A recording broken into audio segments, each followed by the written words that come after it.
అదే RTV app వార్తల్ని క్షణాల్లో చదివే అవకాశం ఉంటుంది. ఒక న్యూస్ పేపర్, ఒక టెలివిజన్ ఛానల్ మీ చేతుల్లో ఎప్పుడూ ఉంటాయి.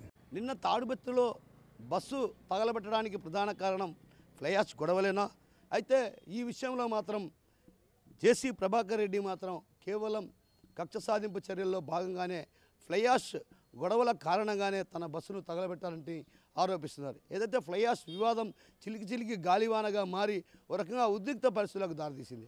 ఆ క్రమంలోనే అటువైపు ఏదైతే తాడిపత్రిలోకి ఆదినారాయణ రెడ్డికి సంబంధించినటువంటి వాహనాలను అడ్డుకోవడం, అదేవిధంగా ఇక్కడ ఏదైతే ఆర్టీపీపీలో ఫ్లై యాష్ లోడింగ్కు వస్తున్నటువంటి జేసీ ప్రభాకర్ రెడ్డిలను అడ్డుకున్న పరిస్థితి. ఈ క్రమంలోనే ఇద్దరి మధ్య సయోధ్య కుదిర్చేందుకు కూడా ముఖ్యమంత్రి చంద్రబాబు నేరుగా జోక్యం చేసుకోవడం జరిగింది. అయితే ఇప్పటి వరకు కూడా ఆ సమస్య సద్దుమణిగిన పరిస్థితి కనిపించడం లేదు.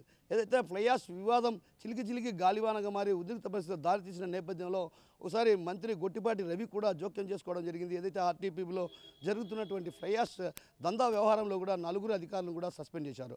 అయితే ఈ క్రమంలోనే ఈ వివాదం చిలికి గాలివానగా మారి దాదాపు 2 రోజుల పాటు అక్కడ ఉద్రిక్త వాతావరణమే కనిపించింది.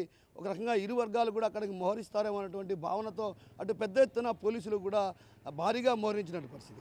అయితే ఈ క్రమంలో ఈ వివాదం సమసిపోయింది అనుకున్నటువంటి తరుణంలో ఒక్కసారిగా కూడా తాడిపత్రిలో బస్సు తగలబడి ఉంది. జేసీ ప్రభాకర్ రెడ్డికి సంబంధించినటువంటి బస్సు తగలబడిపోవడంతో కూడా ఓ రకంగా ఇది ఫ్లై యాష్ వివాదమే ఇందుకు ప్రధాన కారణమని కూడా జేసీ ప్రభాకర్ రెడ్డి ఆరోపిస్తున్నారు. అయితే ఈ నేపథ్యంలో బస్సు తగలబడిపోవడానికి ప్రధాన కారణాలు ఏంటన్నటువంటి విషయంపైన అటు కూడా పోలీసులు కూడా ఆరా తీసి ఏదైతే నిజాలు నిగ్గు తేల్చాల్సినటువంటి అవసరం ఎంతైనా ఉంది. కెమెరా పర్సన్ హరితో కిషోర్, ఆర్టీవీ కడప నుంచి. మరిన్ని వీడియోస్ కోసం ఛానల్ ని సబ్స్క్రైబ్ చేయండి. లేటెస్ట్ అప్డేట్స్ కోసం వాట్సాప్ ఛానల్ ని ఫాలో చేయండి. అండ్ లింక్ డిస్క్రిప్షన్ లో ఉంది.